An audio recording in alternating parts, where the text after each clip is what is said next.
Our review today will be for the GMKtek NucboxG2 Plus.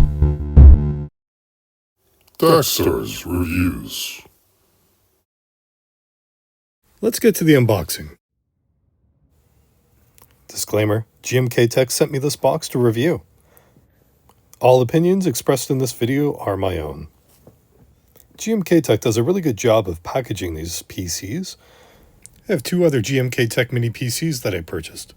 One is a NucboxG M5 that I use as the server for my pfSense router, and the other is a K8 that I bought for my wife. Both PCs have been great for us. No issues with either of them. So I'm really looking forward to seeing what this NucboxG2 Plus is like.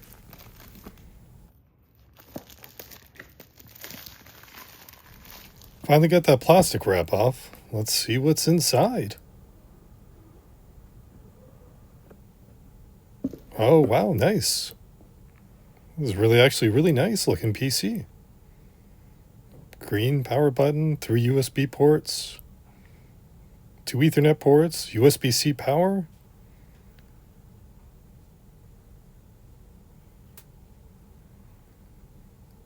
Two HDMI, a display port. Oh, and a security lock. And there's a headset port there too. Looks really nice. There's a little bit of dust on the case. I'll clean that off after.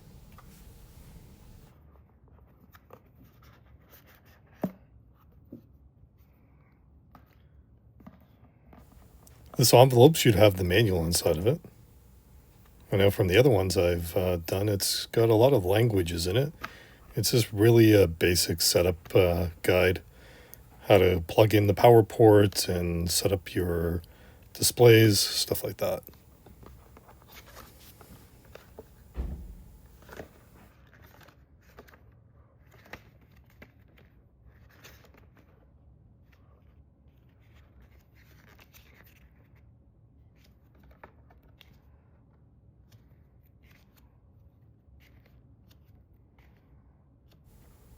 They've included a lot of languages in this so that they can sell it in a lot of different markets. I had a hard time finding the English one. Okay, let's see what's underneath here.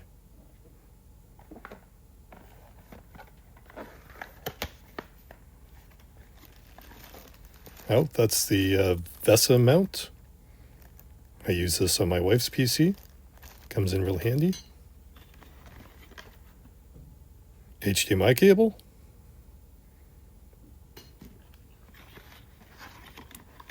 USB-C power adapter. Looks to be rated for 36 watts. Nice. It's the first time I've seen a USB-C power cable in a mini PC. I like that. Hey, what's this? Okay, they included the normal warranty card. That's nice. And what is this exactly? Oh, looks to be another faceplate for it. That's really cool that they included that. I like it. Nice.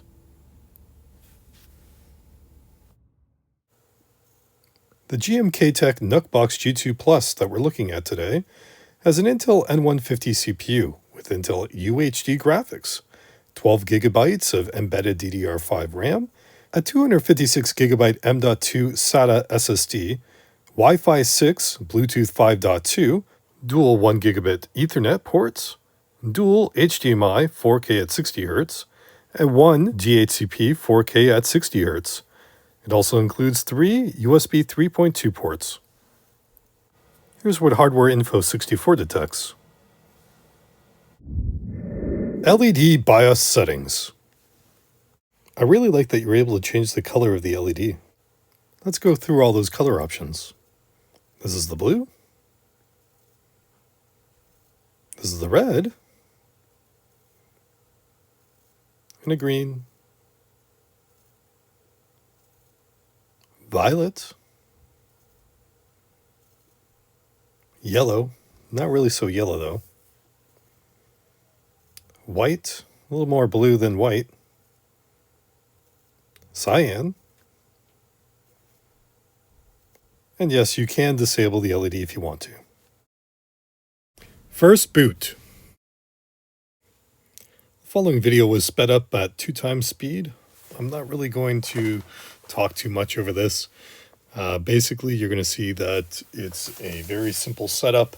We go right into creating a user account, and after that, choosing your location and region and simple settings before you get into Windows 11.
And now our Windows setup is fully complete. Product shots. It's a really nice looking PC with the black lid. I do prefer the black one over the red top, but for people that like red, here you go. Here's the front of the PC with its power button. The left side of the PC has 2 HDMI ports and 1 display port. On the back, you'll find the USB-C power port, 2 1 gigabit LAN ports, and a headset port. On the right side is 3 USB 3.2 ports. With the lid off, you can access your M.2 SATA SSD drive, as well as a Wi-Fi card underneath the M.2 drive. And here's a good view of everything that came in the box. To test the power consumption, I used an AMwatt appliance load tester. Idle power usage was 68 watts, full load 20 watts. The USB-C power adapter included in the box is rated for 12 volts at 3 amps, 36 watts in total. Benchmarks. All the benchmarks that you're going to see were run in turbo performance mode. First one here is CPU-Z. In multi-core, it scored 1259.6 and single-core 368.9. Here's the Crystal Diskmark results for the M.2 SATA drive that came included. It got a Geekbench 6 single-core score of 1225 and a multi-core score of 3128. This is the breakdown of the multi-core performance score and the single-core performance score. The GPU scored 4387 in OpenCL. In PCMark, it got an overall score of 3353. Here's the results of the 7-zip compression test. In FurMark, we scored 374 points. Uplast is Cinebench 2024. In single core, we scored 60 points and multi-core 147. Over to the gaming benchmarks now. And here's the settings I used in Quake 3 Arena. And the PC scored 86.7 frames per second. These are the settings I used to test Devil May Cry 4.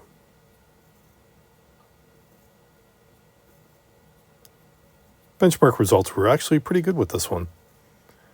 Very playable. Metro 23 is a favorite of mine. Here's the settings I used. And on average, it got about 28.33 frames per second. Batman Arkham City. Gotta love it. And here's the settings. Average 43 frames per second. Street Fighter 4 is one of those games that will run just about on anything these days. As you can see, it scored really well on this one. Half-Life 2 is such a classic. Here's the settings.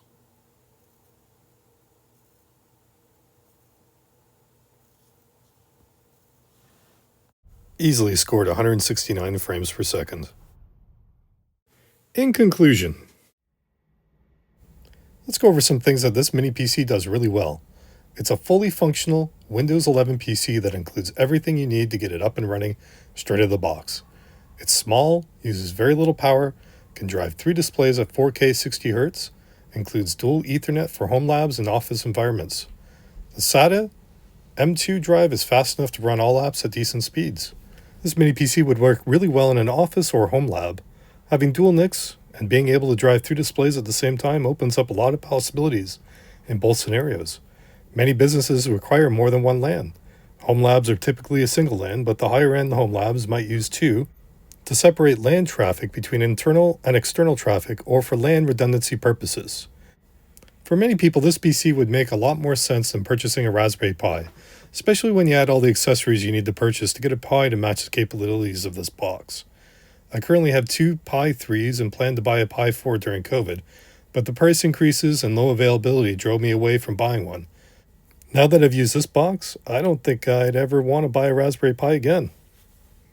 If you're doing presentations for trade shows or planning to set up an office monitor wall for displaying your product or advertisements, you should consider this as an option.